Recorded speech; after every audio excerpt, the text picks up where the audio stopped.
Any particular word you guys want to use to describe your industry? Anything but edtech. Okay, cool. It's not edtech, it's upskilling. Why is there a need for upskilling in India? Are the schools and colleges not doing the job that they're supposed to do? So no, they're not doing a good job, and frankly, that's why most of us exist here. हम लोग हमेशा सोचते हैं कि and में degree होना चाहिए, नौकरी होना चाहिए, right? So even in upskilling, is this a trap? Is this a loop? If so, then how to solve it? What certifications and degrees do, they give you a signaling of rigor. Yeah. कि ये बंदा रगड़ा है, right? इसको किसी ने रगड़ाया है. My question to that is like, what's the value of rigor? What is the value of rigor there? Like, why is an employee? I'm actually curious. I'm not questioning It's you. a signal that it's a signal of competence. भाई ये बताओ, अभी तो take में AI वगैरह आ गया है, ठीक है? तो is this a big problem? AI is not going to take your job. Someone who knows how to use AI very well can take your job. So better you learn it. You know, ये जो IIT वाला चीज़ है ना, यही सोच के मेरे को 4 कंपनी हायर करके बहुत रिग्रेट किया है. Thanks to you, वो जो डिग्री का पुल कम हो रहा है ना.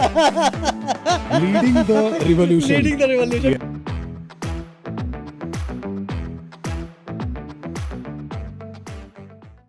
Hello and welcome to one more episode of the Superleap podcast. दोस्तों, Superleap is an AI-powered CRM platform which helps companies achieve peak productivity and optimize their sales processes. दोस्तों, आज का टॉपिक है अपस्किलिंग. अपस्किलिंग मतलब हमारा देश बहुत जल्दी से ग्रो कर रहा है, तो इस इकोनॉमी को सस्टेन करने के लिए हमको स्किल्ड वर्कर्स का बहुत ज़रूरत है. तो जो वर्कर्स ऑलरेडी काम कर रहे हैं या फिर जो कॉलेज ग्रेजुएट्स हैं, वो लोग कैसे अपना स्किल्स को अपग्रेड कर सकते हैं आज के वर्क एनवायरनमेंट के लिए, उसके ऊपर बात करेंगे. We have 4 amazing guests today. Our first guest is Anish Srikrishna, who is the president and CEO of TimesPro. We have Nikhil Barshikar, who is the co-founder and CEO of Imarticus Learning. We have Abhimanyu Saxena, who is the co-founder of Scaler. And we have Ruhan Naqash, who is the co-founder and CMO of MyCaptain. Guys, before we move on with a discussion of the industry, quick introductions and how you got into this industry. What is your journey like? Starting with Anish. So I got into this industry by accident. I'm a trained sales and marketing professional. Worked with companies like Unilever and Coca-Cola. Went on to work with Samsung and Oberoi Hotels in leadership roles. A friend became CEO of an education company called Pearson, and he started talking to me about how private sector in education can be a good thing. And in a land where, we are trained to think about Saraswati as a pathway to Lakshmi, I thought that kind of made logical sense. I took up that assignment, and it's been 15 years. I came on board TimesPro about 9 years ago. And the vision at that time was to build TimesPro into a full-service higher education platform. And I think we've made some progress. Amazing. Abhimanyu, a little bit about yourself and your journey. Right. So, to take a step back, आजकल वो identifying how do I identify as in fashion, so I identify as an engineer even today. I started out as an engineer, worked across global companies, and that's where like we kind of realized, me and my co-founder as well, who was an early engineer at Facebook, that how broken the bridge between academia and industry is, how hard it is. Like I used to work at a company in New York-based fashion startup called Fab.com. And like it was the fastest unicorn in the world back in 2011. Anshuman was early engineer at Facebook. So you have all the dollars. You want to have the best talent, tech talent out there in the world. And we realized it's impossible. Like we would visit the most prestigious universities in the world to hire talent, and we would realize they have not learned what this industry is looking for. So we thought it's an interesting enough problem to solve. A decade gone by. It's almost a decade since we started on it. And I think it continues being a very important problem to solve. So that's how we entered into it. Got it. That's both on the industry and the consumer side. It's a very important problem to solve of employability. So you're trying to hire people and then you realize that there are not enough trained talent. So there are sharp people, hardworking people, but they never got an opportunity to learn what these top tech companies or top, the top 500 employees in the world are looking for. But they desperately want to learn that, and these companies desperately want to hire. Just that there's no bridge to connect the two. So we thought building that will be very valuable. Got it. Awesome. Ruhan, what about your journey? So, I actually always wanted to be a writer, not an entrepreneur. So, I come from Srinagar, Kashmir. When I approached my dad and I told him I want to be a writer, he looked at me as if I'd asked for a kidney or something. And everyone in my family is a doctor, like everyone. जो लोग medical doctor नहीं बन पाए, they became veterinary doctors. Those who could not become veterinary doctors became PhD doctors. So, but I was scared of blood, and my dad looked at me one day. He said, "तुझसे नहीं हो पाएगा, and writer तो पैसा नहीं कमा सकता है." So he said, "Engineering कर लो." Right. So he sent me to Chennai, just from the snowy mountains of Kashmir to the arid plains in Chennai. I found that Reverse Roja. yeah, I found myself sweating even when I was taking a bath in Chennai. Like, it's very humid. It's a very different kind of a scenario you're in. And in first year of college, I realized, and I was in electronics and communication engineering. Na mujhe iska electronics samajhta tha, na communication. I was not interested in it. It was a decision my parents took for me, which is like 90% of Indian youth at this point of time. So in college, in my first year in itself, I started talking to all of my other peers and classmates, and I realized that almost 90% of this class does not want to pursue engineering. They want to do like multiple different things. Some of them are saying, "Humko ji photography mein shauk hai." Some of them are saying, "I want to be in the fashion industry. I want to, be a model or something." And what I realized was that this is a huge problem that, all of our peers and seniors, super seniors, and our juniors would also be facing. There's a problem in terms of career discovery in India. That's when I met Zishan, my other co-founder as well, and we said, "Hey, we are going to start off this college club first to solve this problem. We will conduct these offline workshops in schools. We'll go to schools and conduct these offline workshops, jahan pe we will educate them about the careers that are upcoming," right? That tanked badly because, there's a lot of bureaucracy around schools. So we started doing the same for college students, first and second year. Worked out really well. That's how MyCaptain started. Got it. ऐसा करते क्या engineer लोग? पढ़ाई करने के बाद कुछ creative ऐसा करते हैं? आप कौन एग्जांपल उसके? I had no biotech idea, bro. biotech engineer to stand-up comedian and hosting intellectual podcasts. Intellectual, okay. Compliment खुद ही अपने आप को दे रहा. Touche. Great, thank you. But we have one guest who breaks all rules and has studied engineering and is now. You have worked in engineering also? No, finance. You worked in finance. Okay, you break the rules also. Yeah. But something along the lines of what you have studied. So a little bit of background, right? My parents moved to the US when I was early on, etc. So I did my sort of last bit of high school and then my undergrad and grad in etc. Worked for investment banking for a while. Did everything from deals to capital markets, etc. And then came to India with Lehman to set up the unit here. That was quite a lot of fun before they went bankrupt. So that bankruptcy particularly happened, and then so forced you to think about kuch aur karna chahiye types. And that's how we started off with our sort of venture in finance education, if you will, etc. So the idea of Imarticus was to do very specific job-based finance education, and obviously the background helped, the knowledge and the insight from the jobs actually helped to create some of the courses we started off with. Got it. So, Ruben. Imarticus means what? Imarticus means knowledge. I was better design, like I said. Okay. Just added I. Nah. Domain available नहीं था. नहीं वो था. Okay, cool. Awesome. And Scalar, what is the thought behind the name? So the root word is scale, right? Which is like make things bigger. In technology world, particularly scaling systems up is the most important problem to solve for. When we were working as engineers, the key task is scale things up. And scaling education is, I think, we felt that's what we do. Got so it. Scalar makes sense. Got it. Super cool name though. Yeah. Okay, cool. Guys, so the first question to all of you, any of you feel free to take it. Why is there a need for upskilling in India? Are the schools and colleges not doing the job that they're supposed to do? Also, how big is the problem? Any of you can take it. And like what I'm going to say might sound very, gloomy, pessimistic, but of course that's not all. Like India's superpower in a way is, of course, we are world's most populous country. Second very interesting thing is that our bottom of the pyramid, which is, the volume of young people that we have, is massive. Like while most other countries are kind of getting to an inverted pyramid, Japan, China, where the number of older people is much more than the younger people, right?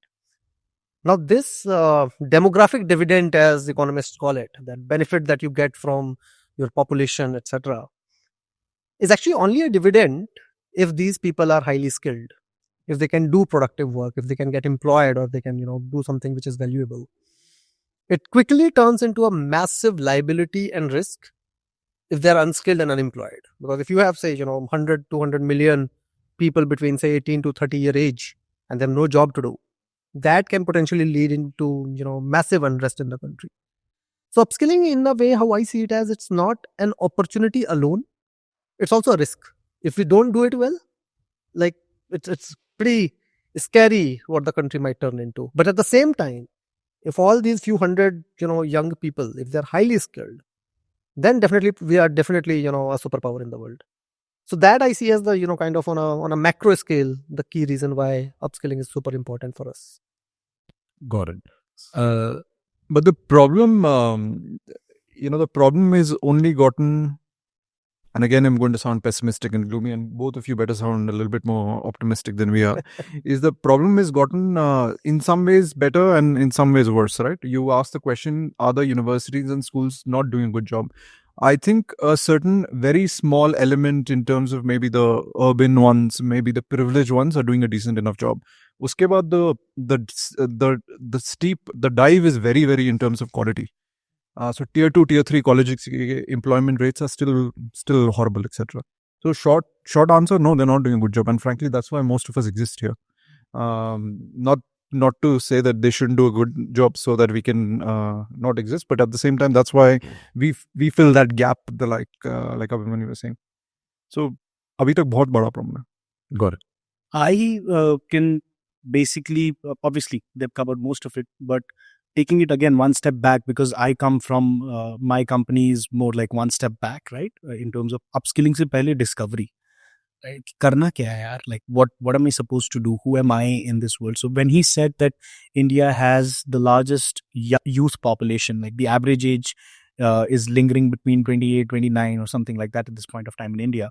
This is a huge liability, because you have these millions of people who, number one, are unaware where the industry lies. Number two, they don't even know where their interests can merge with the industry, right? And the reason why schools primarily, and obviously colleges as well, but I'll take one step back, schools are failing is they're not identifying the problem. The problem is there is a lack of awareness and understanding amongst these young students कि मैं क्या क्या कर सकता हूँ आगे. What all possibilities are there? I met this venture capitalist back in the day in 2021, and they said, you know what, this is not a problem because YouTube is going to solve for this. People are just going to search on YouTube and they're going to learn what all things are there. But then why does a formal education system exist if you're leaving the discovery up to the user at the end of the day? Yeah, there are certain things that need to happen organically as well in life, obviously, but then you also do need to feed people, right? So that is what my opinion on this is. Got it. I think there's a deeper underlying problem. If you look at the evolution of education from the beginnings of Indian independence, we did some things right? We invested in primary school. We made it a right. We came up with some brilliant incentives to get people to come, midday meals and so on. We created islands of excellence, right? The IITs and the IIMs, they were like a demonstrator, right? To the middle class Indian, they were like a demonstrator that, hey, education and skilling can lead to a better life and wealth. So those true norths were established to the extent that today even a poor person knows that investing a large amount of his or her household expenditure in education is important. So that behavioral thing was fixed very early in the journey. I think the problem comes when we are trying to deal with the investment in education, right? We are perhaps one of the most underinvested nations when it comes to education. The government invests about 2.5% of GDP. China today, despite its current state of development, invests 4%. most of the developed world invests between 5 to 7%, and indeed in many countries in Europe, which are still investing 15%. For a country our size, with the opportunity that we have, we are under-investing in public education. Private education is stymied because, the regulatory architecture of the school system, the higher education system, simply, puts you into too many legal and financial loops to be able to derive any reasonable return on capital to get into private education. So private education is focused in the ed tech, the last mile completion, and so on. I think the good news is that with technology, we have a way of now solving for some of our most acute problems. How can you use a one-to-many platform-based, dissemination system to solve for the lack of faculty? How do you use the new education plan that the government has just promulgated to ensure that we actually do get our gross enrollment ratio in higher education, which is abysmal, to a respectable level? And how do we, attach skilling to the whole degree rush that is happening? I think these are real green shoots. And to your point, there is a need for optimism. And I think those are the areas that we're all really looking forward to when we start looking at areas which are, at a broader part of the pyramid. So I think that there is green shoots, there is optimism, but the investment case has to be much stronger. And we need to open up a lot more public and private investment to get into formal education. Got it. Just to understand, and again, question to all of you, this private investment into education, you're saying there are legal problems, etc. I'm not understanding. Could you give a little more? So it's by law that all formal education institutions, whether you're a K-12 school affiliated to a CBSE or an ICSE board, or you are a higher education institution affiliated to one of the universities, or you're a degree granting authority, you have to be by law, you're not for profit. You have to be run by a trust.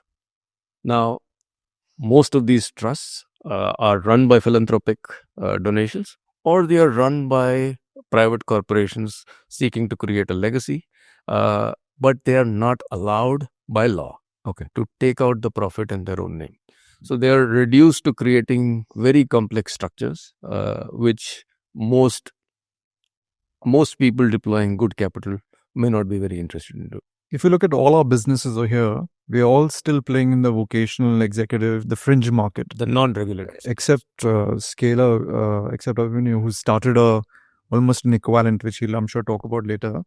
All of us actually, he's the executive market. We are more in the employability market. We're actually not in the higher education space. We're in the vocational so which is a small sliver of the market, not only in terms of TAM, but also in terms of impact. I can make a lot more impact with a person who's been with us for 4 years rather than a person who's been with me for 4 months, right? But the impact ka measure same nahi hai particularly. So give me access to the person who's now there for 4 years. I can make a much better, more trained, more skilled sort of professional out of it, etc. So I think that's the challenge. Got it. If you could just elaborate, what is employability versus what is executive education? Yeah.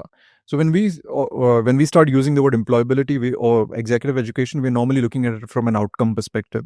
Why is somebody taking a particular course or a particular education or going through a sort of path, if you will, because he wants to be employable? Or, for example, the executive education, where normally the audience is 5 to 10 years of experience, is looking for his next career growth, next career jump, and he's looking for executive education, so on and so forth, etc. So the idea, and I think this idea will resonate across the group, etc. The idea is that education, specifically for us, needs to be outcome oriented, whether it's for a certification, whether it's for an exam, whether it's for a degree, whether it's to get a job. Got it. Now this employability thing, I think I'll ask Ruhan. Do you have like an example of somebody who, let's say, did engineering and then wants to do something else? Then how can an upskilling course help him in that case? Yeah, obviously, I mean, my own life, for example, I was an electronics and communication engineering graduate. My CGPA was somewhere around 7. which is obviously not very respectable, but it's still, it's average. Mine was 6.8, so I respect. So if you asked me anything post graduation, immediately after graduation, if you asked me anything about electronics, even probably the most recent subjects that we had just passed in exams, you'd get to know that this guy knows bull, kuch nahi aata, right? And how does a person like me at that point of time, where do I go? Like, मैं क्या करने वाला हूँ, मैं कहाँ जाऊँगा, क्या करूँगा? I'll go to my parents and be like, hey, you know what? I have 7 CGPA, I'm sitting for companies. Obviously, I'm not going to get anywhere. I'm not even interested in this. This is not my forte. I don't want to be in electronics, probably. I want to be in, let's say, creative arts, or I want to be, let's say, a content creator. That's what I've gotten to know these days, right? So here comes a MyCaptain and says, you know what, Ruhan, let's reskill you, because you have been, quote unquote, at least in theory, skilled in college. Let's reskill you completely. And, it's easier for you to obviously learn things if they are a little bit of your forte, right? Like if you're a smooth talker, for example, you can probably easily get into sales. Just an example, right? Like if you are a little creative, you could probably become a marketer, right? Those are certain allies that we could find for you. And then a 4 to 5 month program, intensive program, where you actually build and not just study like you study in college. You actually build and do things. Will get you to a position where a recruiter will look at you and be like, "ठीक है, तेरा कुछ तो औकात है. I can bring you in, and I can at least give you an entry-level job in this particular segment." And not just there, we don't just stop there. You will also find a lot of employability programs that we run, at least at MyCaptain, which are again in the reskilling segment for people who are switchers. People who are in non-aspirational jobs, they don't enjoy their jobs. They are, for example, and with all due respect to all those jobs, they're, for example, in a very rigorous customer support environment, right? And they're like, this is killing me. I can't do this anymore, right? I need to shift my career to something else. I've been in this for 2 to 3 years now. Again, but they're unemployable for any other skill at this point of time, or any other career at this point of time. So we come in and we're like, okay, give us 5 months. Don't quit your job.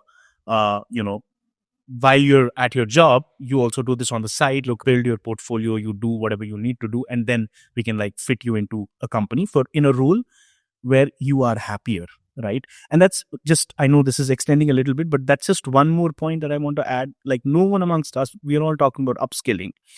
But what we fail to realize is the younger generation that is still coming out, like Gen Z and people. All of these people who were born post the 2000s, especially in India, urban, and it will slowly permeate into suburban areas as well. They are looking for 3 things instead of 2 things. Our older generation used to look for money, right? And education, right? Education to money. These people are looking for happiness. Very interestingly, when you talk to them, they're like, How dare they? कुछ भी मांग रहे हैं आजकल. मेरे को ज्यादा मेहनत भी नहीं करना है, मुझे खुश रहना है अपने काम में. I want to enjoy my work. If you give me like an X amount of package in a job that I'm not enjoying versus a Y amount of package is a little lesser, a job that I'm enjoying, I would rather stick to this. This is the insight that we have gotten from the market, and this is going to evolve with time. That's how the younger generation is looking at it. So we need to think about those things as well. Where do their interests lie, and how do we fit that into the industry, and how does upskilling play a part in that? Yeah. Sorry, just quick question. 5 महीने का सारा course होता है कि कुछ course 5 महीने का होता है, बाकी सब अलग? Most of them are 5 to 6 5-6 months. Yeah. We want to do it fast. We want to be effective. We want to do it fast. We want to hit the nail exactly where it matters. And we don't want to confuse them with theoretical BS. It needs to be very practical. तो मेरे ये बताओ, 3-4 साल के college के degree में नहीं सीख पा रहे हो, 5 महीने में होके एम्प्लॉयबल भी हो जा रहे हैं? Yes, sir.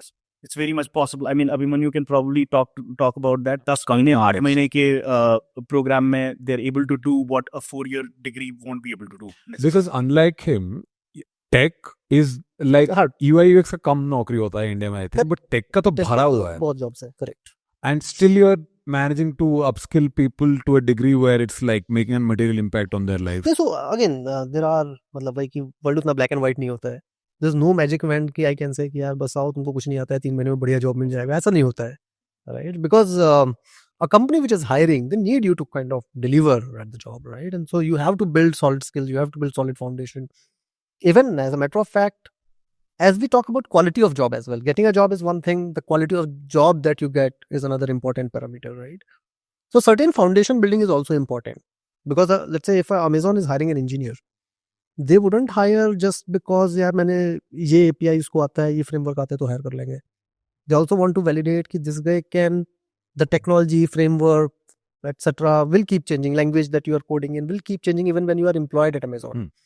Do you have the right foundations to keep up with that? Got it. Right? So it takes some time, but at the same time, say 12 months, if someone is high IQ and willing to really grind for 12 months, it's definitely enough. But if you tell me that there is someone who knows nothing but 3 months, get him a job, impossible. और effort भी नहीं डालो तो. Or effort, of course. So it's not just the time, but also the amount of effort you put in, right? And that's why another important factor is that, like, elements of upskilling program is one, it has to be, the direction has to be right? So first you have to go to employers, ensure that the curriculum that you are designing is aligned to what they are looking for. Got it.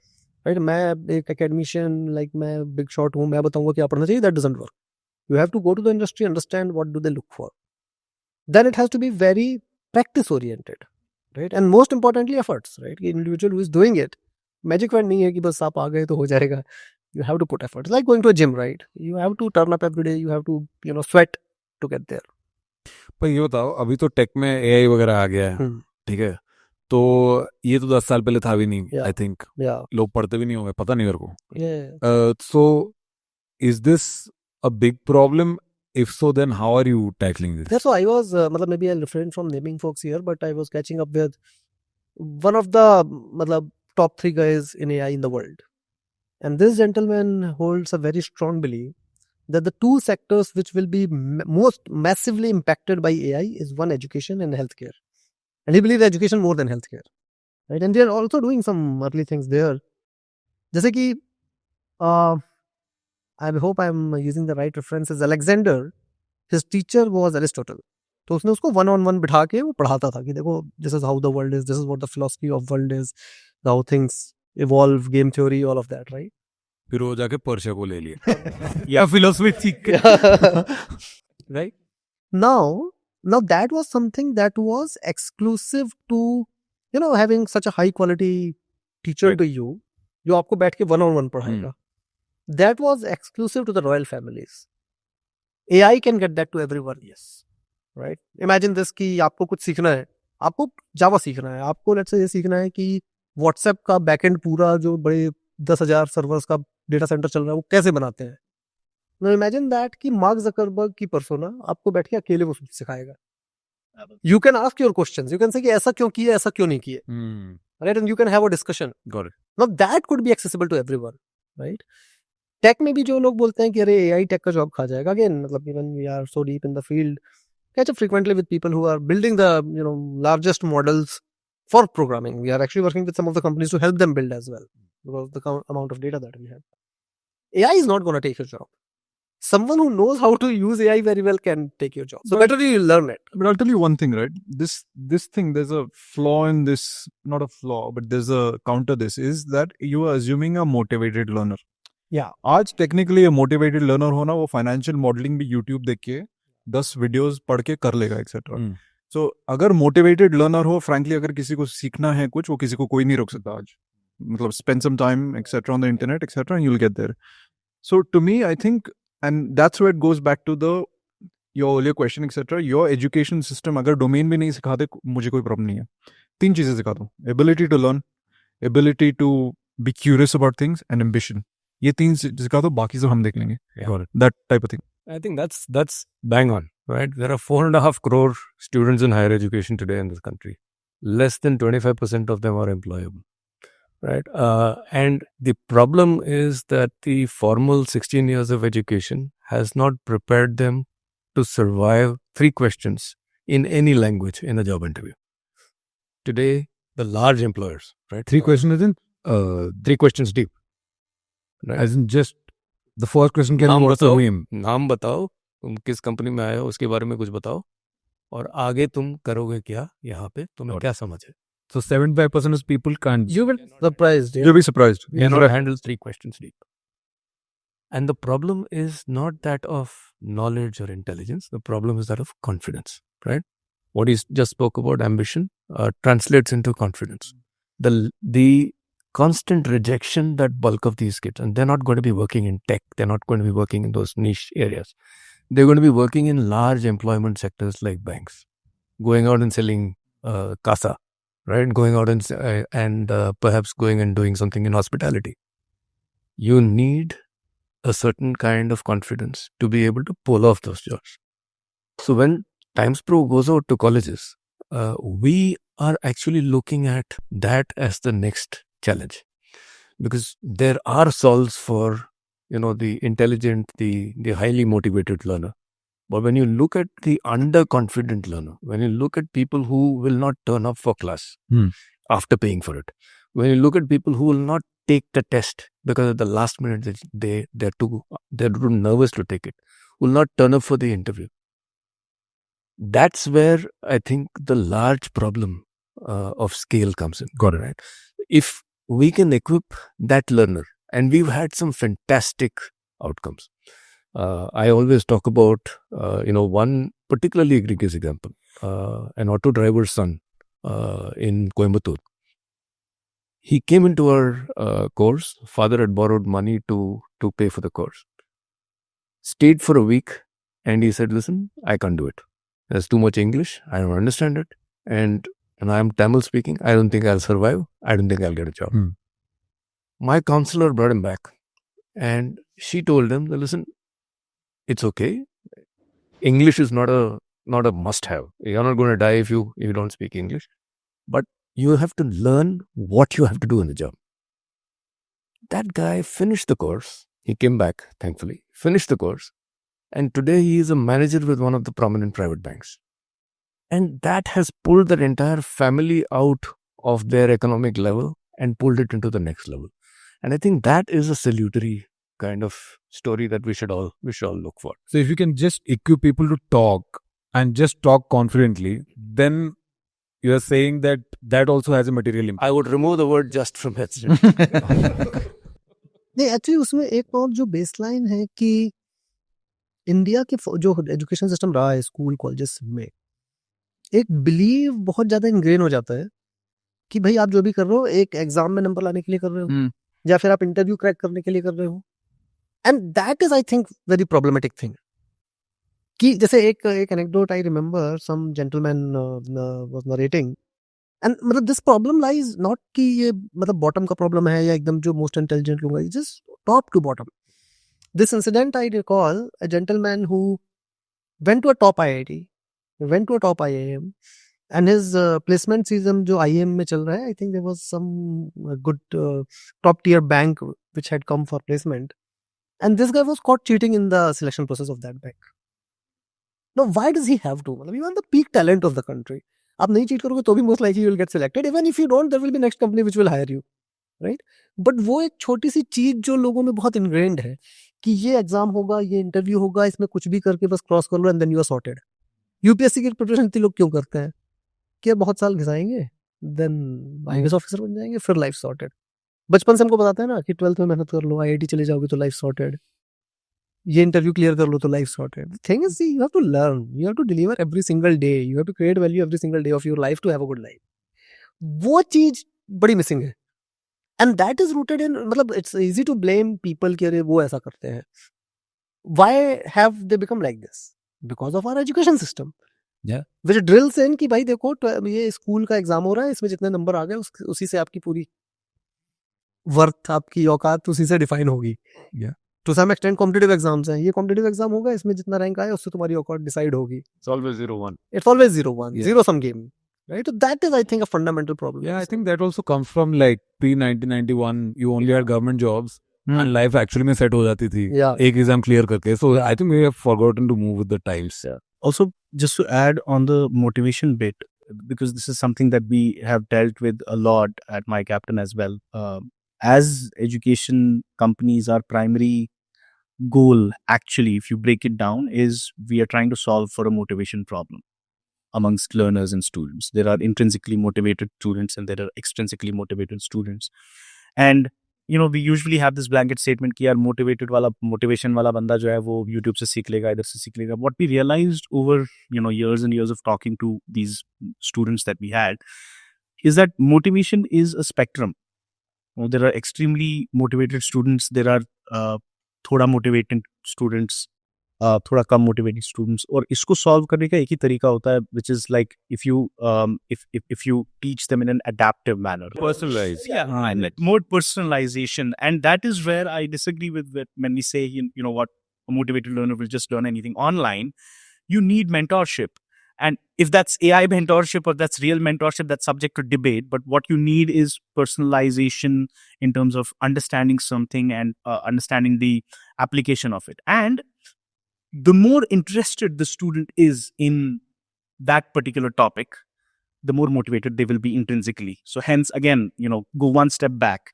Get people into skills who are really, really interested or have some or the other taste of that particular career or field. कि हाँ मेरे को थोड़ा सा देखना है कैसा होता है. बाद में करके पता चला कि नहीं है अच्छा. And when Anish was talking about, there are certain softer aspects of the skills that we're missing out on right now. Again, it's a school system problem. Critical thinking, communication, problem solving, all of these are the most in fact IB schools में आजकल ना यही पढ़ाया जाता है ज़्यादातर, because they know कि this is what's going to define leaders. वो AI सब कुछ कर लेगा आगे जाके, but unless and until I'm not able to communicate with even AI to get stuff done. Like, for example, I had this student in one of our copywriting programs, content copywriting programs, and there was this company, Dubai-based company, they publish a lot of research work, in for venture capitalists. तो इन्होंने बोला हम आपके students को freelance project देना चाहते हैं. तो इन्होंने बोला कि ये रिपोर्ट है, 28 पेज की रिपोर्ट है, इसमें से 3 ब्लॉग पोस्ट्स डिराइव करने हैं, and the audience, target audience going to be CEOs, VCs and what not. तो उनके लिए लिखना है. तो हमारे स्टूडेंट ने चैट GPT का प्रीमियम वर्जन खरीदा और उससे पूरा 2-3 दिन लगा के पूरा अच्छे से निकाल के बनाए blog posts. And then and 0 GPT पे आए कैसे 60% AI जनरेटेड है वगैरह है. So they got really pissed off, like तुमने GPT यूज किया है तो हम भी यूज कर सकते. तो देन आवर काउंटर वाज कि ठीक है तुम करो ना यूज, अगर तुम कर सकते हो यूज निकालने के लिए तो तुम खुद कर लेते. 2500 रुपए में हो जाता एज कम्पेयर टू 25,000 रुपए, right? But and then eventually they gave the project to the student because the student was smart enough to use AI in the right manner. AI is here, bhai. AI is here. People better accept it. Here. No, so similarly, जैसे काफी colleges में मैंने सुना है कि जैसे कि यार हम ना GPT अपने कॉलेज में बैन कर देंगे कि बच्चे स्कूल्स में भी बैन कर स्कूल में बैन कर देंगे. ban It's so करने से fucking solve हो stupid. जाता है, भाई. It's so fucking stupid. Get them to जैसे I take classes, right? so I will क्या यार बिंदास GPT यूज करो. Learn how to use it well. Yeah. ये चीज क्या था कि नहीं यूज ही नहीं कर रहे थे क्या? हर कॉलेज में सिगरेट भी बैन है. कुछ रहो मतलब.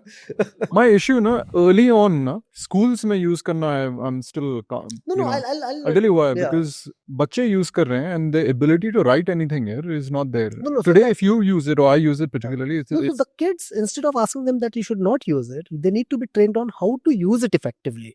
कि आप उसको as a parent मत use करो. Have a discussion with it. Try to understand what it is saying. तो बहुत credits दे रहा है, बहुत credit दे रहा है kids को. मतलब No, तेरे को but answers I हो गए. My always- 8-year-old has recently figured out ChatGPT. Great. And the kind of stuff she's writing is ridiculous. And the first time she tried to pass off her work as ChatGPT, I mean, first 5 statements, I'm like, हाँ ये तुमने नहीं किया है. No, but what I do intrinsically believe in as an educator, कि the young ones are smarter than what we think. वो generally होता है ना, older हम स्मार्ट है, ये गधे हैं, ये बदमाशी करते हैं.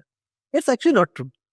मतलब if you tell them, उनको लॉजिक चाहिए. Imagine when we were, let's say 15-year-old, 12-year-old, our parents thought the same way about us. यार ये तो कैलकुलेटर यूज कर लेता है, बड़ा बदमाश है, गणित नहीं करता खुद से, टेबल से याद नहीं किए.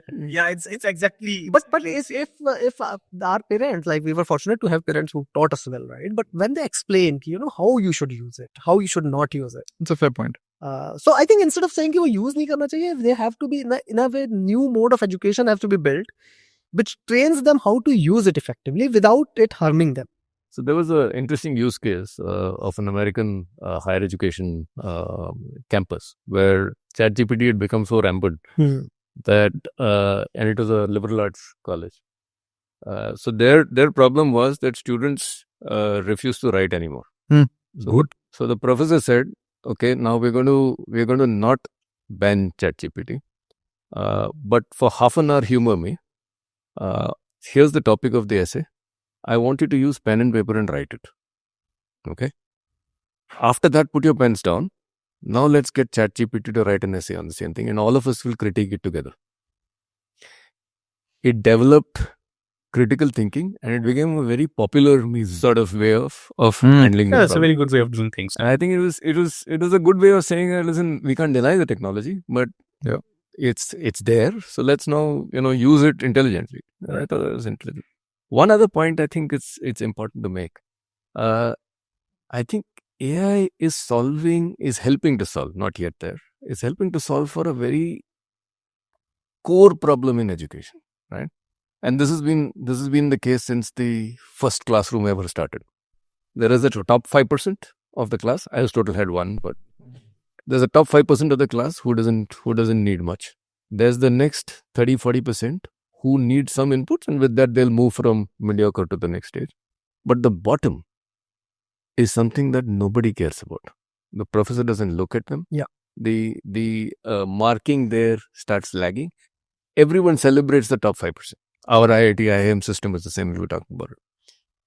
What AI is doing is giving the analytical ability to measure what every segment of the class is capable of, feeding that back to the teacher in real time, and helping the human teacher or even the AI-based teacher to compensate for the gaps at the bottom of the class. If we can fine-tune that to some degree, I think it can give us fantastic solutions for a country our size and scale. And I think that's where EdTech as a sector should be going towards, because here's where technology can actually start scaling and making a difference. दोस्तों episode पसंद आ रहा है? Free में episode देख रहे हो तो channel को सब्सक्राइब भी कर दो भाई, और लाइक कर दो, शेयर कर दो, मजे करा दो भाई, बेल आइकॉन पे क्लिक कर दो ताकि नोटिफिकेशन मिलते रहे जब भी एपिसोड अपलोड हो. क्यों नहीं दोस्तों? Love you.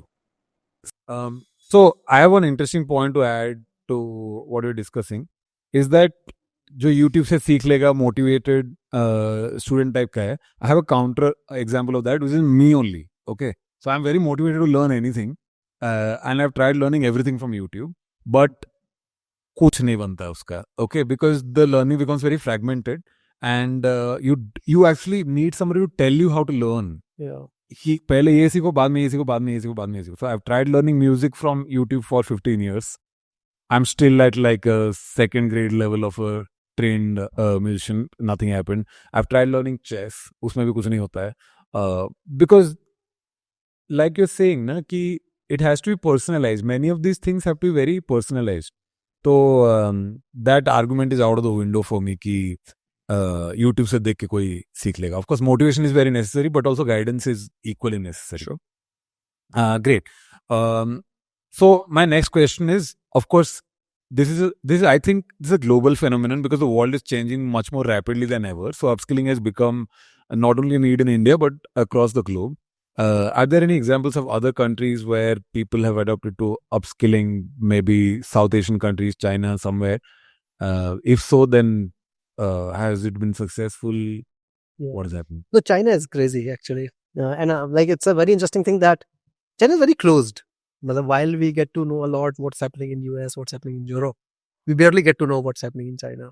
Some reason over the last 5-7 years, I have had pretty deep relationship with China. Visited multiple times, been in touch with many of their universities. Chinese government has done something fascinating on upskilling side. One is, of course, they operate in a way where it's a little bit of iron fist. Yahi karna hai, hoga.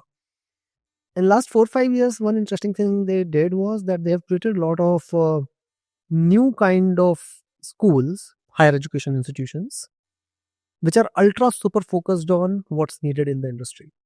While they have their Tsinghua University and Shanghai University and all of that. Another thing they did was that they migrated a lot of top faculty from their premium institutes into these new skill focused universities. and they have run a massive propaganda, like Chinese citizens themselves call it propaganda, to position these as the premium place to go and study. For example, for them, semiconductor was really important. AI was really important, right?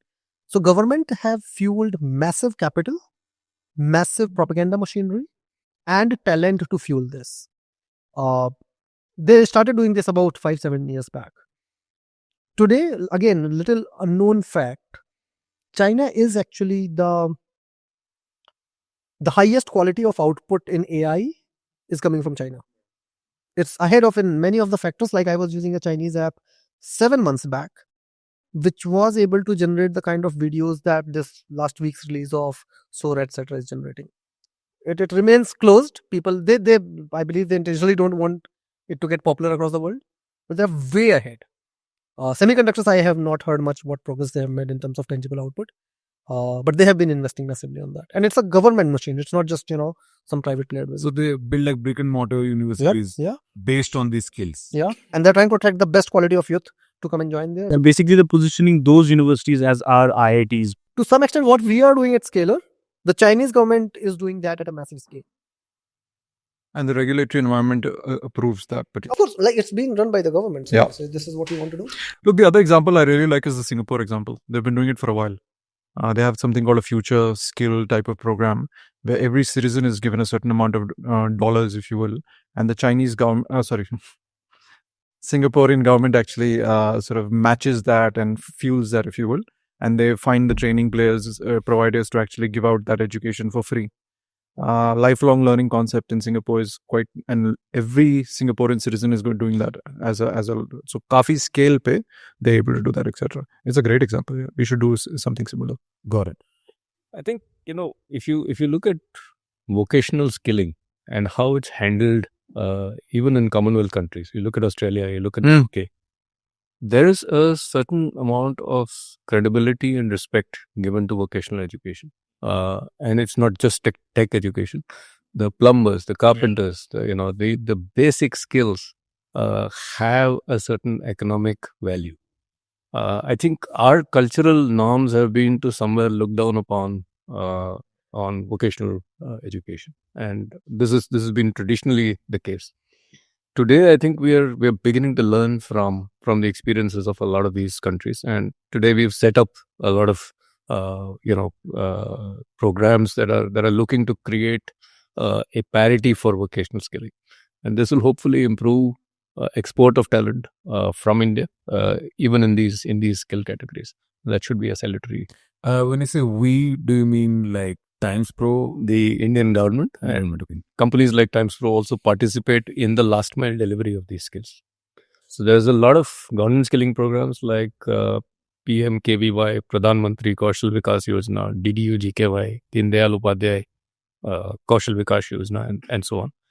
And there is a corporation. There's a quasi-private kind of corporation called the National Skill Development Corporation, which is actually tasked with all this. There's a lot of fundamental work that is being done in mapping the skills, which are sellable skills, which are employable skills, and matching that to a kind of a global equivalent, and providing a template where private players like TimesPro can also step in and train students at government expense, and quite often also at learner expense, because there is a demand for those things. If you look at the new NEP policy, it actually, What is NEP? National Education Policy, new education policy, which actually talks about how skilling a certain percentage of your degree can go in skilling courses.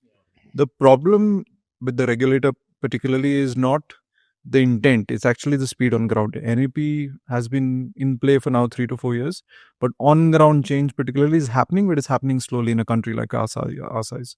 So I think the NEP policy is actually quite forward looking in terms of their flexible construct, the ability to take on courses, entry and exit criteria. But on ground अभी तक time है. तो हम लोग कर रहे हैं लेकिन प्रोपेगेंडा मशीनरी चाहिए जैसे कल्चरल शिफ्ट है Intention. यूएस में या यूरोप में almost everyone they work when they are doing their मतलब कॉलेज में पढ़ रहे हो तो साथ में आप काम करते ही हैं दो work at a Mac India में it's unheard of. So I remember Clinton's daughter used to distribute newspaper. when she was in college. Right? India में तो अगर college के time पे हम job करते हैं तो ये I think US propaganda है लेकिन so yeah, propaganda. But I think when you were talking about the confidence in individuals, right? अब आप 4 साल कॉलेज के अंदर उसके अपने होटल में बैठे रहोगे, जाओ क्लास करोगे, वापस आओगे, how would you build the confidence? But in those 4 years, if you say कि नहीं, everyone works, that's the natural thing. Maybe that can be substituted for some credits as well. जैसे Waterloo does that, right? उनके में integrated है University of Waterloo, which is like in Bay Area, despite Waterloo being across the border, the most sought after tech talent is from Waterloo. It's also about how we learn things in college and school as well, right? Like to his point कि US propaganda है कि काम भी करते रहो college में. Even if you, for example, don't choose to work during your college days, it's about how we teach stuff in Indian colleges versus how it should be, right? How we teach stuff kills creativity, it kills critical thinking. There is no questioning, right? There's no mass level discussion. In the European countries, especially when there is, for example, even if they're probably talking about like AI, for example, right, or they're talking about ethics, or they're talking about any particular field, there will be like an open conversation in a classroom where everyone kind of participates, or at least they get to know what to ask about, how to talk to people. ये जो critical thinking है, I want to cross you here. मतलब my personal belief is European education is shit. and there's no drive, there's no hunger. यार in a way वो rich लोग हैं. वो जो होता है ना कि भाई वो मेरे को वो क्या बोलते हैं उसको होलिस्टिक एजुकेशन कुछ करनी है, उससे क्या होगा किसी को नहीं मालूम, बट करना है. Privileged है थोड़ा सा, like they obviously है. बिल्लास के बच्चों की जो पढ़ाई होती है ना कि भाई बस ऐश करो कुछ. No, I understand, but you mean IB schools in India? IB schools in India. India में वो करेंगे ना तो No, my point actually was these. I sit on board on one of the IB schools. This is not a school. Liberal तो जब बोलते हैं ना लिबरल आर्ट्स पढ़ेंगे. I'm actually not talking about liberal arts. I'm talking about the kind of soft skills that people need to have. Yeah, not vogue skills, but communication. One of them. When we were talking about No, I think, but his point is right. Like at Imarticus, we get lots of people, etc. उन्होंने पहली बार कभी भी किसी ने group discussion नहीं किया. So उनको project दे दो, group project. They're like, इसका क्या करें? ये who's responsible? I'm like, you guys figure out who's responsible. Let us know and what deliverable you are. Group project नहीं किया. Think about it. 4 years of undergrad has happened. 3 years of undergrad and एक group project नहीं किया. I mean that's. Yeah, मेरे को लगता है if we take Indian education system and we add roadies into it, I think we will solve it. This is a genius idea. बहुत अच्छा idea. अच्छा है. रघु राजीव को हर एजुकेशन बोर्ड पे बिठा मिनिस्टर बना दो उसको. सुबह पढ़ाई करो, शाम को जीडी करो भाई. 3-4 गाली रोहन ने कहा. Yeah. Well, I'm not even kidding. Like some fun activity like that, not as that scale, but something would be fun. Well, something that he said triggered a thought. We currently have multiple eras at work simultaneously in India, right? We've got the ultra today era where you're dealing with these problems that you're pointing out. You also got, in a tier 2, tier 3 environment, you got a completely different universe. India is 3 different India. India 1, 2, 3. वो 3 different countries हैं. It's not one. The top 300 million people. I don't think any one of us here is qualified to really talk about the tier 3 plus India, which we call like Bharat, right? In terms of what their problems in education are and what they are probably wanting. But in the top 300 million, you probably are already talking about tier 2, tier 3 universities as well. Yeah, top 1% जो India 1 है ना, that's barely 2% of India. If you talk about how many household income is more than 10 lakhs, and here जो हम ये बात कर रहे हैं, that's only 10 lakh plus household income. 99% of India is below that. मतलब I grew up in a tier 6 town in a small village where there was no internet. Right? But I don't think any one of us here actually are solving problems for the non India 1, India 2. No. Tech upskilling is. No. Tech upskilling is. Infosys में जो लोग job कर रहे हैं या जो हमारी India के आईटी सेक्टर में let's say 500,000 2 million जो लोग जॉब कर रहे हैं, majority of them come from India 2 and India 3. To होगा. India 3. मतलब interestingly tier 3 का जो upskilling है, that company is Urban Clap. Yeah, urban company is doing upskilling for those people. They are doing upskilling And at they massive have- scale. I think they have had a great impact on people's life. Yeah, absolutely. Actually, there is no NGO in India which would have done more impact than maybe, even your Swiggy, even your Zomato or your Urban Clap. Yeah. But they have skilled them on something that creates value. they're employed, they're earning money. Like, what more do you want? Yeah, And probably their next generation can, like, let's say someone who is today working on Urban Clap as a partner, their kids potentially can get into IT in the next generation. for sure. At least the path is being paved for that. Yeah. Great example. I have one follow-up question because you're talking about many Indias. As Indians, हम जब सोचते हैं education, तो like you're saying कि European education is bad. हम लोग हमेशा सोचते हैं कि एंड में डिग्री होना चाहिए, नौकरी होना चाहिए, right? So even in upskilling, is this a trap कि you start building कि we should upskill people for jobs, but then ultimately again you get trapped कि okay, people now want certificates. Is this a loop? If so, then how to solve it? Don't get rid of the certificate, but mock the certificate while they are upskilling. I'll give you an example very interestingly. So Samir, one of our co-founders, who has this allergy towards certifications, but at the end of the day, business वाले लोग किसी भी education company में बोलेंगे कि certification भी चाहिए because बिकेगा नहीं वरना, right? So he said ठीक है, तुम बेच दो. And जब वो program के अंदर आएगा, ours is an online platform, right? Completely. So you have to unlock your certificate. It's gamified. You have to do a lot of things. So they renamed the certificate to piece of paper. Inside the platform, piece of paper unlocked. So over 6 to 8 months consistently of doing this on our MyCaptain app, we saw that, students didn't care about the certificate anymore.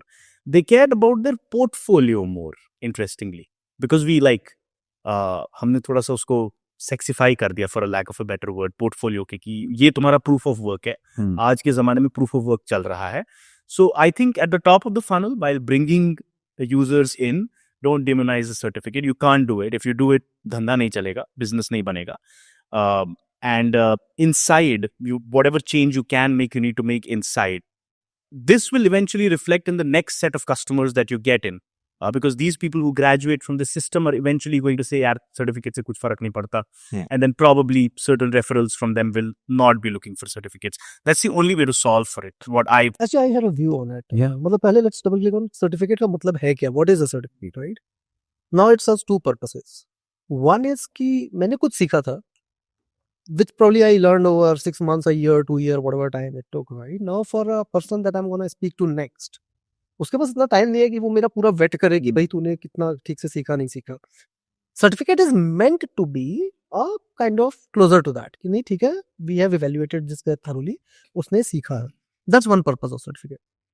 Another interesting purpose which nowadays I think have gotten overpowered is the status symboling. कि भाई देखो मैं बड़ा आदमी हूँ, कोई मेरे पास सर्टिफिकेट है, डोंट आस्क मी आता क्या है, राइट? 80% तो वही है, मतलब जो आप ये लैटर बोल रहे हो. तो अनफॉर्चुनेटली हुआ क्या है कि certificate which are suppose to, जैसे इंजीनियरिंग की डिग्री सबको मिल गई है, आता किसी को नहीं है. आइडियल वुड बी कि भाई उनको डिग्री नहीं मिलनी चाहिए. You shouldn't have gotten a BTech degree, 100%. तू टाइम मारा, तू नहीं कर पाया, तू जाके अपना जो भी करना है उसमें डिग्री ले. ये डिग्री क्यों चाहिए तेरे को, बीटेक क्यों चाहिए, right? But that governance of education kind of lost the ground. So all the universities became degree mills. But to the first part of what you said, I think what certifications and degrees do, they give you a signaling of rigor. Yeah. कि ये बंदा रगड़ा है, right? इसको किसी ने रगड़ाया है, इसको सर्टिफिकेट देने से पहले इसने कुछ किया है, and he has sat for an exam and he has gone through the discipline. Now most other certificates, if you take the MOOCs, right? You take courses from MOOCs, right? You can audit the course, right? You can do jack during the course. You can still say that, listen, I want the certificate, pay for it and you'll get it, right? You are not signaling rigor. You might still be able to show an Ivy League certification on your LinkedIn, but nobody believes it, right? As an employer, your own employer, current employer won't believe it. They want to see, hey, you've gone through that process, you've gone through that rigor. Unless we find a better way of signaling that rigor than just that piece of paper, the certifications. My question to that is like, what's the value of rigor? What is the value of rigor there? Like, why is an employee? I'm actually curious. I'm not questioning you. It's a signal that it's a signal of competence, right? How else, to his point? How else? Somebody else is doing the selection for you. For example, if today somebody is, I don't know, let's take your particular example. You did an IIT particularly. What it did tell me is maybe you don't understand anything, but you do have the sort of high IQ particularly to get there, etc. Now, what is IQ? I have no colleagues there. See, so CA is a great example. CA is a great CA is a example. great example. CA A lot of people start, Yeah. but if you finish. Yes, sir. No, but CA का content, Abhimanyu, is rubbish का rubbish. Sure. But at the same time, you're completely right. जो CA निकल के आया है particularly, you know इसको 18 घंटा काम करने आता है. काम करने आता है. इसको rigor है. Correct. इसको, so I think the importance of that is, to me, somebody else is doing the selection for me. मेरे सामने तुम बैठे हो particularly. I know आप इस level पे आप operate कर सकते हो, etc. Now, if you could have done a better CA, you would have, etc. But one point I'll make to you is, the good news is that at least for India 1 and India 2, the fascination for degrees is slowly coming. It has massively reduced. Yeah. So today, for example, when I started the business, for example, I remember going to HDFC and say, hey, we're going to do this 4-month boot camp. Why don't you hire this person? He told me, are you tier 1 college, tier 2 college or tier 3 college? Tier 1 college में 10 lakh का package है, tier 2 में etc. I'm like, I'm not a college. They're like, आप बाहर जाइए. आपके students यहाँ नहीं होंगे. Today, most banks, NBFCs, etc. are looking at the skills that people are coming with and not obsessing with an MBA degree. So at least for India 1 and India 2, it's working. Employer is one. I tell you some fascinating things that we observed in the last few years.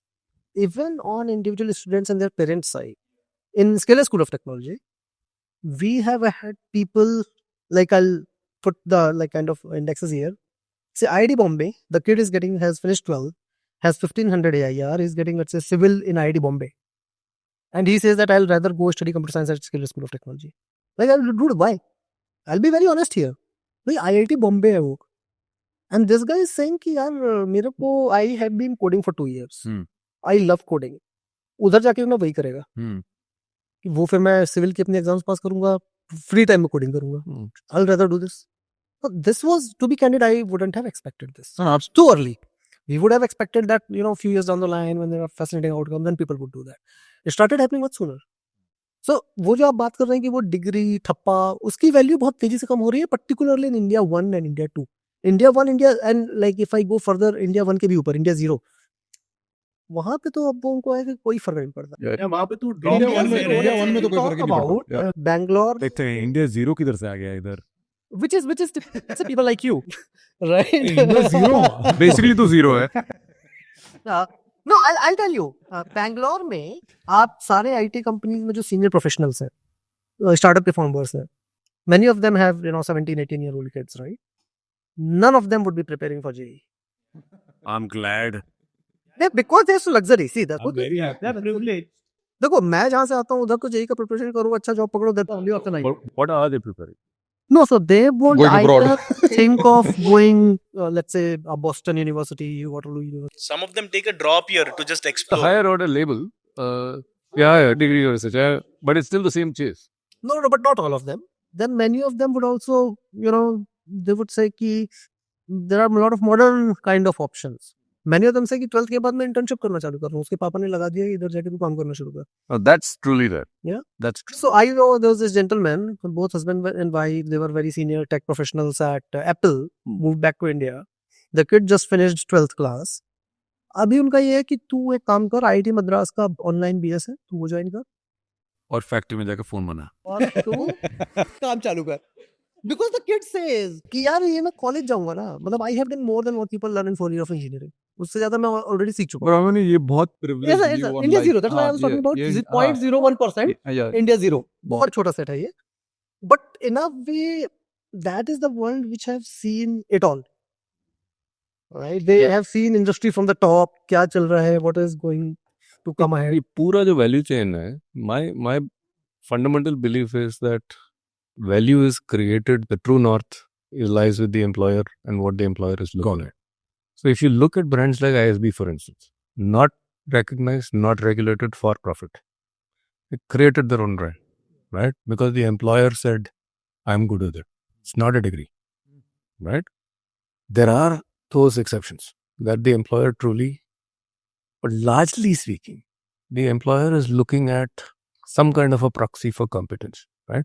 So if an FMCG company hires an engineer to sell soap and you ask them why, कम से कम गणित तो ठीक होगा, IT है, कम से कम जब retail में जाएगा तो कम से कम SKU I अकाउंट तो think ठीक होगा. rigor and smart solve for most things because you have to keep learning something new every वो 6 months. Certificate degree we haven't broken free of it yet as a signal for rigor.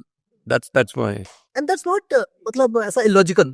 It's not illogical. It's very logic. आप scale में hire कर रहे हो, आपको मतलब somebody else is doing hard. Hard work है, signal of hard work है कि ये बंदा मेहनत कर सकता है स्मार्ट से. तो I am better off than having someone who potentially can't even work hard. I mean, it's like मुझे जो समझ आ रहा है, आप लोग ये बोल रहे हो कि सर्टिफिकेट देख के ये प्रूव हो जाता है कि काम करना आता है इसको, मतलब कि मेहनत करना आता है. But not necessarily certificate. I think here it is about, let's say, the IIT and IIMs. कि लाइफ में एक बार तो उसने बहुत मेहनत की है to get there, right? At the same time, however, let's say कोई tier 4 कॉलेज का बीटेक लेके बैठा है, no one is gonna about it. ये जो IIT वाला चीज है ना, यही सोच के मेरे को 4 कंपनी हायर करके बहुत रिग्रेट किए हैं. So I disproved your theory. Thanks to you, वो जो डिग्री का पुल कम हो रहा है ना, Leading the revolution. Yeah. कुछ नहीं करेगा मैं. No, I get it. मतलब मैं मोटा मोटी समझ गया. But yeah, I think it's What are your thoughts about it? my thought. Yeah, you're an IITian and at the same time you've worked and you know. यार मेरे को एक बार मैंने मेहनत करके IIT निकाल दिया ना, उसके बाद मेरे को मेहनत करना नहीं है. क्योंकि ये बात तो मुझे समझ नहीं रही. शुरू में जो बात कर रहे थे, अभी मेहनत कर लो फिर लाइफ सेट. हाँ अब तेरा लाइफ सेट, हाँ. अब मैं कुछ नहीं करेगा. और तुम लोग ज्यादा सीरियसली ले लिया. और तुम लोग एलिगी देख के बोल रहे हो कि इसको मेहनत करना आता था. अब मैं लाइफ सेट करने के लिए आया हूँ इधर. तो या गॉट इट. अभी एक और सवाल है इस पे, सिमिलर डिग्री के अराउंड, कि अभी मेरे को कुछ भी, मान लो फाइनेंस का कुछ सीखना है, तो यूट्यूब पे 50 इन्फ्लुएंसर हैं, सबका एक एक कोर्स है और हर वीडियो में वो लोग बेच भी रहे हैं. तो मैं I might gravitate towards that, but I think the differentiator is you need to have some sort of credibility or some sort of I don't know, how do you differentiate from a random course? Look, to me, I think you see, first you have to decide if you're a serious learner or not. If you're doing discovery, if you will, etc., because you want to know everything, a little bit of everything, etc., go for it. 100 rupees में बहुत सारे courses हैं finance पे particularly, let's say. But if you're a serious learner and you want to do a particular job at the end of it, then that's the portfolio that we are running, whether it's in finance, whether he's running in tech, and so on and so forth, etc. So to me, I think a serious learner requires a serious amount of content, guidance, and mentorship to get to a serious result. So I think with that word serious learner to me is super important when you think about choosing a course, choosing a career, etc. It's like saying कि यार एक doctor को तुम surgery का एक video करा दो, उसके बाद let him operate on you. I don't think you let him operate on you, etc. Never. So I think that's the point, etc. So these influencers, small courses or career which gives you a little bit, I think they're discovery courses. People should use it to actually maybe get some information to point them in the right direction, but then decide what you want to do in your careers on a more serious basis. In fact, I have two answers to this from an influencer POV as well, like putting words into an influencer's mouth as well. दो चीजें, एक तो accountability का problem आ जाता है, right? Like जब आप ऐसा टाइप ऑफ कंटेंट या कोर्स 100-200 रुपए में निकालते हो, at the end of the day आप अकाउंटेबल नहीं. सर रिकॉर्डेड कोर्स लोग देखेंगे नहीं देखेंगे, आप अकाउंटेबल नहीं हो कि उसको आउटकम मिल रहा है या वो सही डिसीजन ले रहा है या नहीं ले रहा है. लेकिन क्या होता है कि over time when you have like say for example 10,000 of these people taking your course up and then some of them probably take a decision based on that course, let's say for example, they will internally hold you accountable, right? So I met couple of influencers who were doing these short courses, फिर बंद कर दिया, बोला मेरे को tension ही नहीं चाहिए. मेरे को मैसेजेस आने लग गया था कि यार मैंने आपकी वजह से ये आपने बोला था करने के लिए, मैंने आपकी वजह से ये किया, मैं हुई नहीं उस धंधे में. मैं टी शर्ट बेचूंगा, मैं इन्फ्लुएंसर हूँ, मेरा बहुत ज्यादा रीच है, मैं टी शर्ट बेचूंगा, मैं मागू पे फाइनेंस वाला सिंबल डाल के बेचूंगा, लेकिन मेरे को ये सब नहीं करना. Which is happening actually outside of India, like mister beast and all of these people launching their products, like more like FMCG products instead of education, where accountability and trust and all of those things play a very great role. Like imagine, not naming names, but आपका example ले लो, आप एक course निकाल रहे हो for example and you're saying कि यार IIT कैसे पास करना है. मैंने IIT पास किया है. अब बहुत सारे लोग आपका ले लेंगे, they will take your advice or something like that, and they over time they might realize that that was not the right thing as well, and you are not here to take accountability. Got it. Right? Education companies on the other hand are there to take accountability कि हाँ मैंने बोला था, मुझसे गलती हुआ है, let's redo certain things, or I will handhold you and help you make the right decision as well, right? So मेरे हिसाब से तो करना ही नहीं चाहिए इन्फ्लुएंसर्स को ये सब चीजें, because it's a very it's like कोई हेल्थ इन्फ्लुएंसर कोई मेडिसिन प्रिस्क्राइब कर रहा है on you know in a particular video और अ कोर्स और something like that, right? So that it's a very thin line to draw, right? Very good analogy. You should have become a writer. Sorry, आप कुछ बोल रहे थे. No, I think what he already said, कि वो जो seriousness of learning होता है, that's the most important variable. अब अगर मैं ऐसे impulsively ऐसे घूमते घूमते कहीं मेरे को कुछ दिख गया, उसने बोला ये कोर्स है 200 रुपए का, ये कर लो, वो मैंने कर लिया, it's impulsive. I'm not really serious about. Versus let's say when I go and say I'm gonna do MBA, join let's say ISB or IEM, gonna do it, then you're serious. You are, you are preparing for a hard exam, you're getting in, you're paying 20-40 lakhs in fees. वो जो differentiator of serious learner and non-serious learner, that's the most important variable. And वो जो, as you said, these smaller courses are great for exploration. कि भाई मुझे नहीं मालूम, आप जो बताते थे कि भाई most लोगों को नहीं मालूम करना क्या है लाइफ में. ठीक है, आप 10-200 रुपए कोर्स खरीदो, 2000 रुपए में ट्राई आउट कर लो, देखो क्या आपको मजा आ रहा है, what is something that you really want to make a career. But eventually for kind of, you have to be, और खरीदो भी क्यों, ये तो फ्री में भी मिल जाएगा. absolutely right, discover those free as well. Free में मिल जाएगी. ठीक है. But then those are great for discovery, not to kind of, have real outcome. Got it. But for a serious learner, is brand name still important? Like, unko will they buy more courses if you put a reputed university name on it? Is that the thing? So let me answer from an executive education perspective. These are working professionals, right? They know what they want, right? It's their own wallet which is paying for it. They do a lot of research. They understand the ranking of institutes. They understand what course is being offered, who's the faculty who's offering the course. And they understand what that institute's badge value will do for them on their CV, both within their existing employer's domain as well as in the world outside. So for them, it's a very informed choice. Right. So, and they come to edtech partners like us, OPM partners like us, to say, hey, amongst like ranked institutes, what course best suits me, right? And equally, those institutes come to us and say, hey, amongst your consumer segments, what kind of courses should an institute of our rank offer? So it's an informed choice both ways. And so to that extent, it's not just a blind, mujhe lag se. It's an informed choice of which brand forms a part. So in that segment, in the executive education segment, yes, there is an importance for brand, due importance. In the early career segment, I think we've got a Darwinian kind of selection that's going on, right? So you go through that rigor, you clear the G exam or you clear the NEET exam, you land up where your ranking takes you. And those who don't land up there, there's always a long tail of colleges where you do land up. So there's not, while the brand pool is there, the demonstration of value has happened, but it's not like you're making a choice. You're going where your effort has taken you or your intelligence has taken you. But you also do tie-ups with a bunch of universities, right? So I agree with Anish. I think the brand does, specifically the right brands actually do signify a certain level of quality, rigor, academic construct, and so on and so forth, etc., which I think helps from a selection perspective. I think where the Indian consumer has to be careful, and I think that's where you're pointing towards, is brand for the sake of brand. Okay. And I think that I think our academic organizations also have to be careful that they don't dilute their brand. These brands have been created over 30, 40, 50, 100 years, etc. You have to be extremely careful in terms of who you are letting in. Letting an online, if you will, or doing it executive education doesn't mean that the quality needs to come down. So I think that's the quandary that we play with, right? Creating a larger business at the same time, making sure that the brand, the selection criteria that a brand has to let you inside and experience the brand is still exist.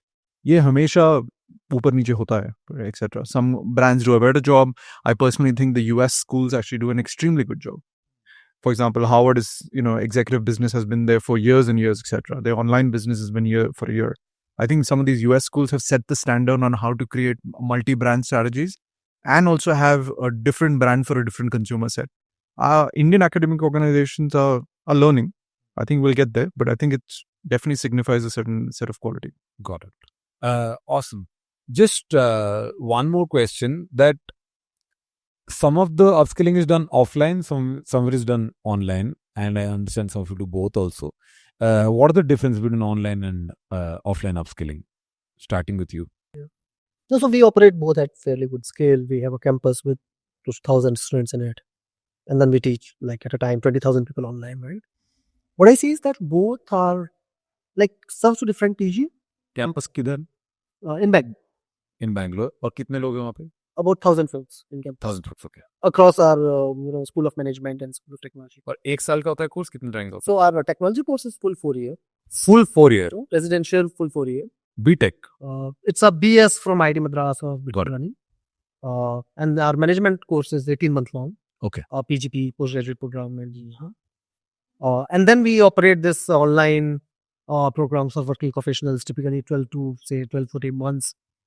Now, if you see, one huge difference is that if I am someone who has been working for 3-4 years, and I clearly know that there are certain things that I need to learn to kind of grow in my career, it's not an option for me to quit the job, and like the opportunity cost gets so high that very few can take that. So online definitely serves them very well. That you continue with your job, take out maybe 2-3 hours a day or 10 hours a week, learn this, do it for a year. After a year, you can probably transform your careers in a meaningful way. But if I talk about, let's say, an 18-year-old just finished their school and they want to build their career in a domain. Now, going to a physical campus, it's not just about what is taught in the class. It's a lot more transformative. Right? When I was 18, I grew up in a small village in MP. Going to Hyderabad for my education transformed me in more ways than just learning programming. So that is also necessary. Right? So in a way, how I see it is that education, we are an education company and we are solving for different kind of people for different needs. Both online and offline serve their own purposes. So I cannot tell a 18-year-old that you skip your higher education, just do few online courses and you will be good. At the same time, I cannot expect a working professional to quit their job and do a 2-year degree. It's not possible for many people. Got it. Serve to different people in different ways. So second that opinion, etc. We offer for early grads, we offer center-based model. We have about 20 centers across the country where people come and do these courses. कहाँ पे? All tier 1, tier 2 cities. Okay. So the idea is that they do these 4-month boot camps to make them employable. Okay. And what we realized, and COVID sort of taught us that when this went online for us, we saw placement conversion fall quite a bit. Okay. For the early sort of career, if you will, etc. And we also then tracked that it takes about 8 to 10 touch points after the course is done to make someone through mock interviews, etc. Okay. And that is difficult to do online. So our view is exactly ये that. mock interview होता है और क्या होता है touch points इसमें? Mock interviews, resume reviews, he goes to a particular interview, maybe the interview doesn't do well, then he comes back, talks to us, we fix a few things, then he goes to the next interview. So it requires a lot of back and forth and requires that sort of interventions. So it's like personalized mentorship a little bit. Yeah. Particularly after the course is Got it. done and through the placement process as such. Okay. So- और वो 4 महीने में सीखते क्या है ये लोग, मतलब some example courses? Depending upon the course, it's investment banking operations, so could be a capital market type of operations, could be analytics, could be banking and wealth, and so on and so forth. So depending upon, we first find the job and then we find the skills that are required to get that particular job. And there could be different jobs in finance and analytics, etc. So what we found out through COVID particularly is that the job conversion ratio dropped quite a bit for us, etc. Therefore, then we sort of reinstigated that faith that offline is something that we will continue to invest in. And today, most of our employability business now stays offline, etc. And he's completely right. For us, it's about creating those outcomes. Wo offline ho, online ho, doesn't really matter. Again, like seconding that, especially what he said in terms of career, professionals who are already working and they can't obviously quit their job. But my observation here, at the risk of,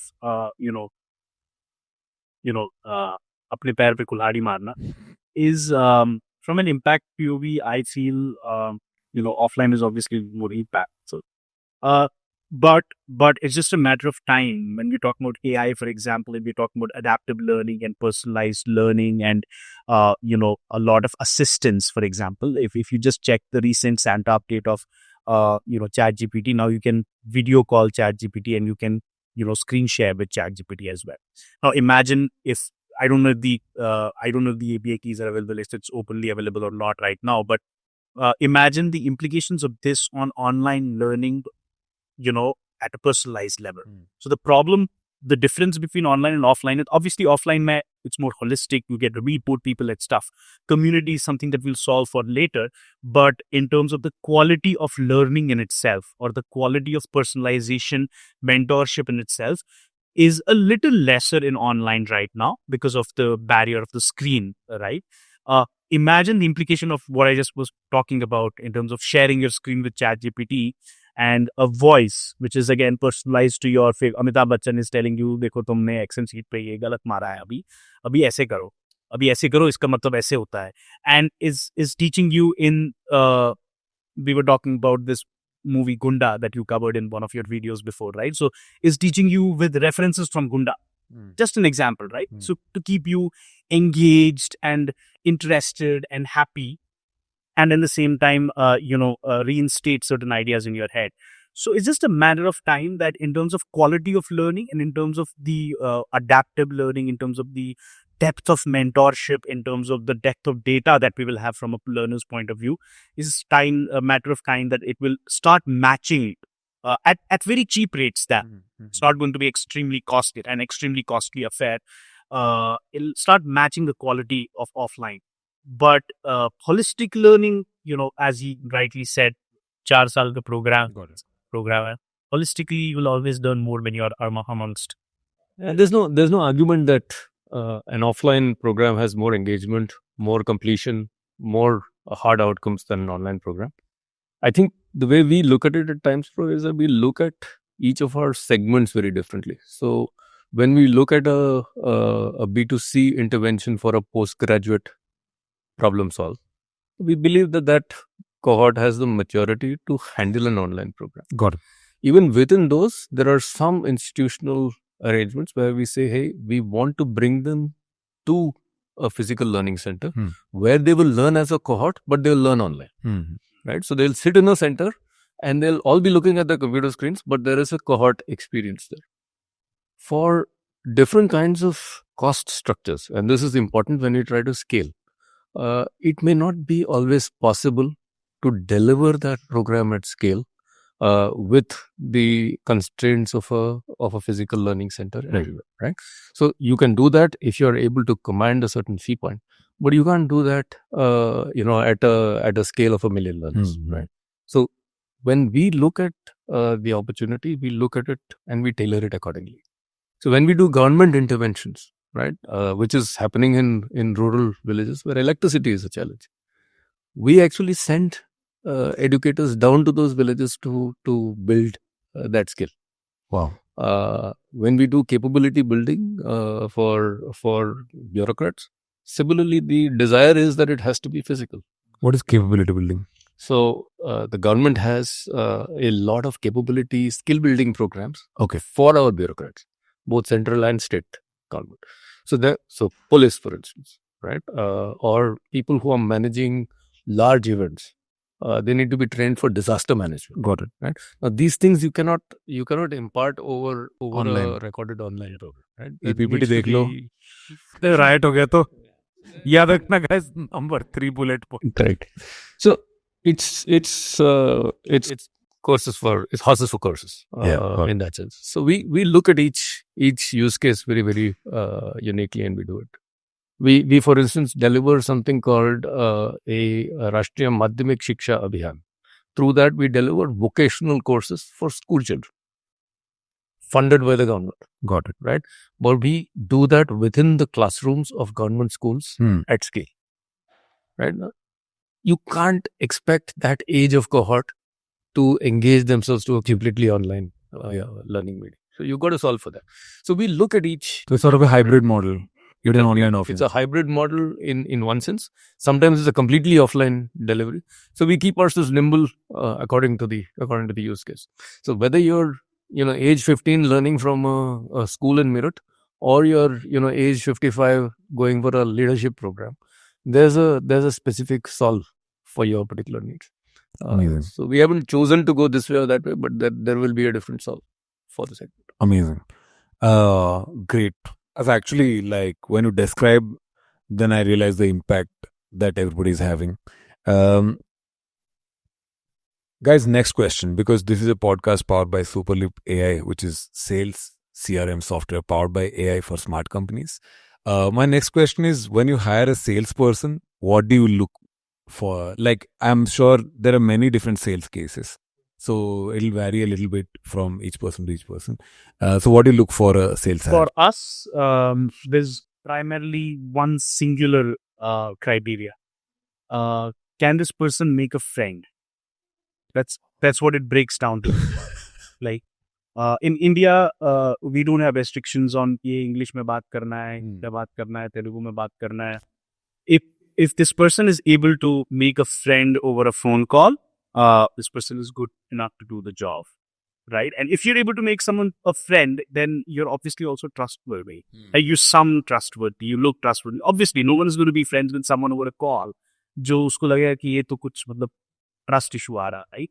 So we actually did a lot of trial runs in terms of hiring the right kind of people, but eventually it boiled down to that. These people are more friendly, they're more pleasant. At the same time, they are more consultative, because if you make someone a friend, you're not trying to push a product. Yeah. You're trying to solve a problems for them, right? So that's what it boils down to us, for us at MyCaptain. Crazy. That's I've never heard that answer before. What amazing. Anish? No, but I agree. In the business of education, your salesperson's primary job is to serve as a counselor. Your job is to be able to figure out what that student is capable of. Got it. So at TimesPro, we actually start with an assessment, right? So there is a free assessment that is given over an app. The results of that assessment is then discussed over a free counseling call. Got it. Subsequent to that, there is, should the student desire, there is a paid counseling session. And then we start talking about, hey, you may be best suited for a career in banking or in supply chain or in healthcare or in hospitality and so on and so forth. And then we start talking to them about, hey, here's possibly a good fit for you. Here are the employers who are already on our platform who would be able to, absorb you in a suitable job. So it's a very, involved process.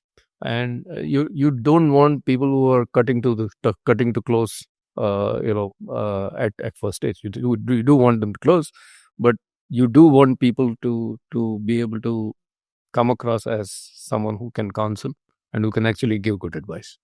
So that's critical.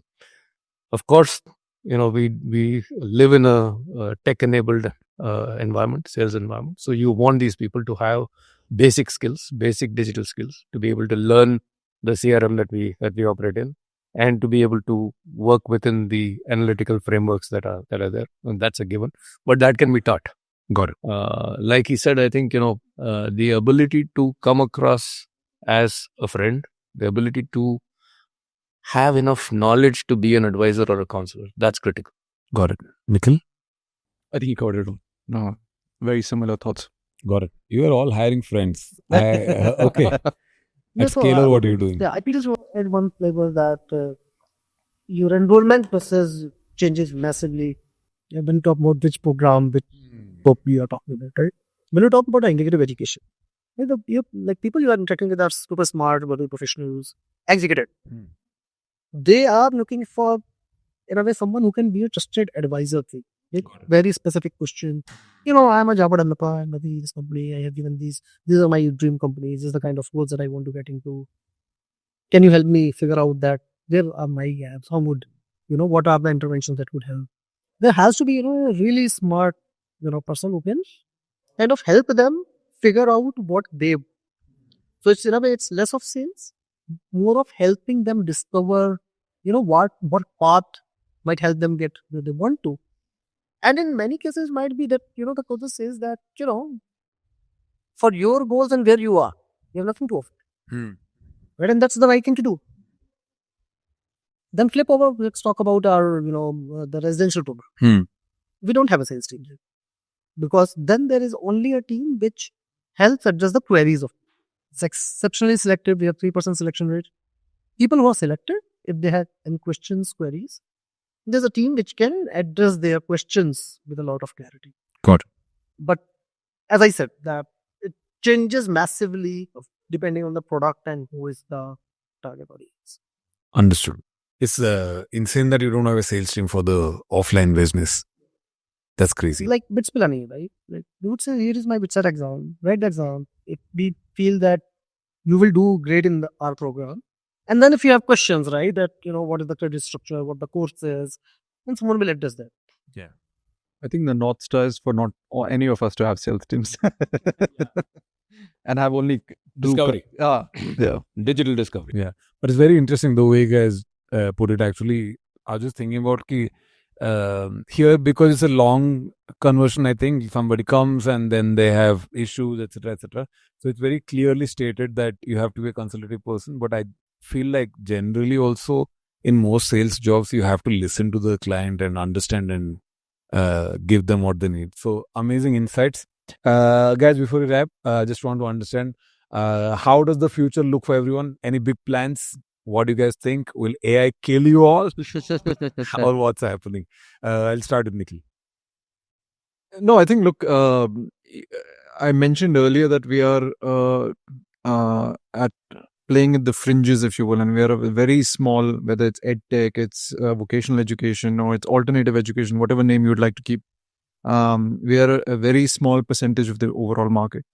So my personal belief is that you put all of us together and put all of our peers together, etc., and the business that we're doing or the impact that we're making is a small fraction of sort of the more formal higher education, if you will, market, etc.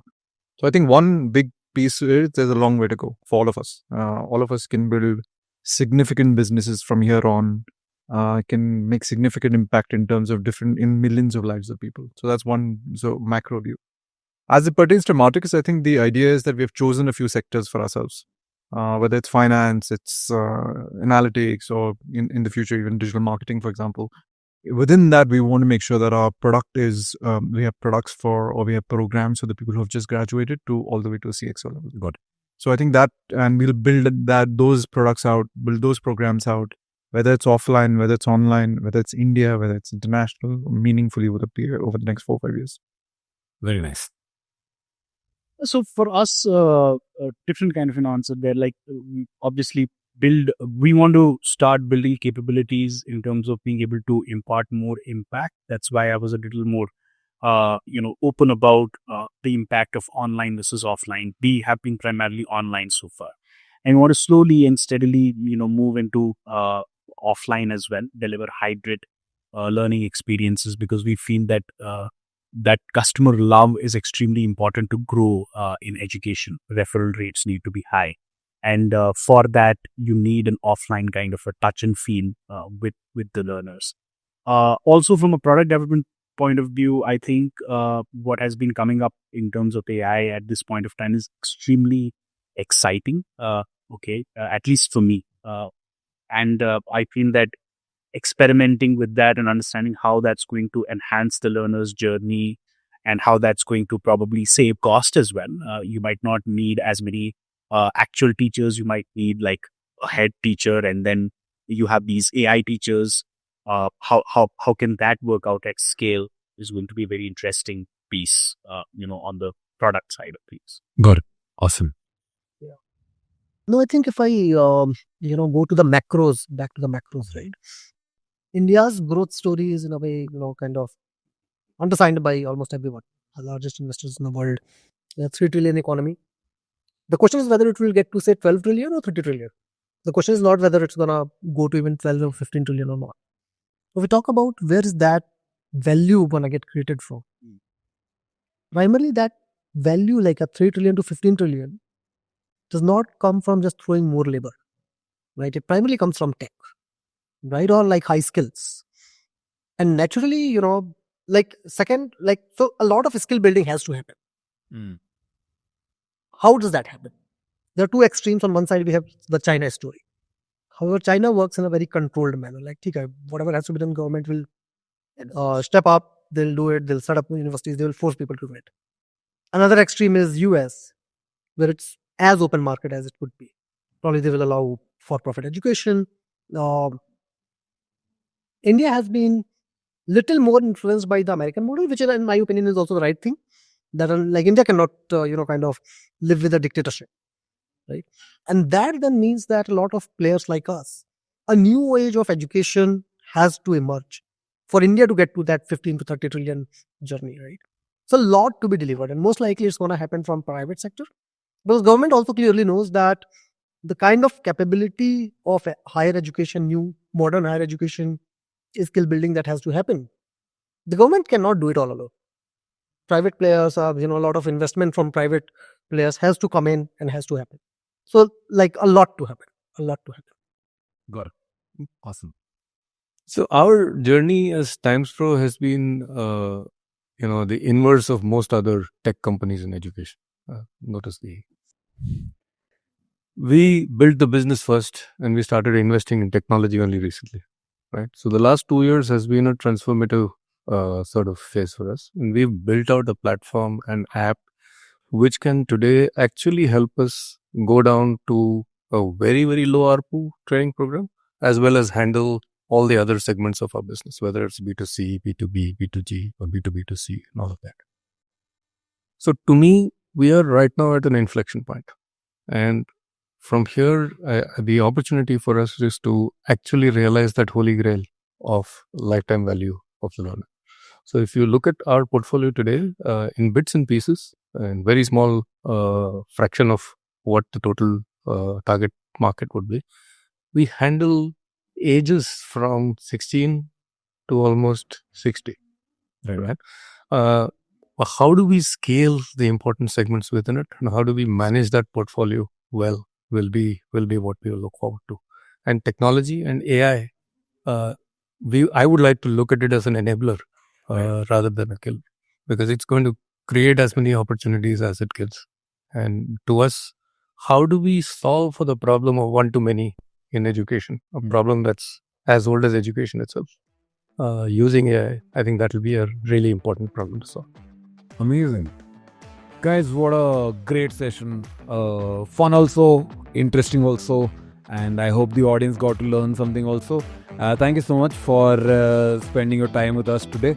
Thank you so much. Guys, in the comments, please write thank you for everybody. And if you want to learn any of their courses, then the links will be in the description. Please go check them out and upskill yourself. Thank you so much, guys.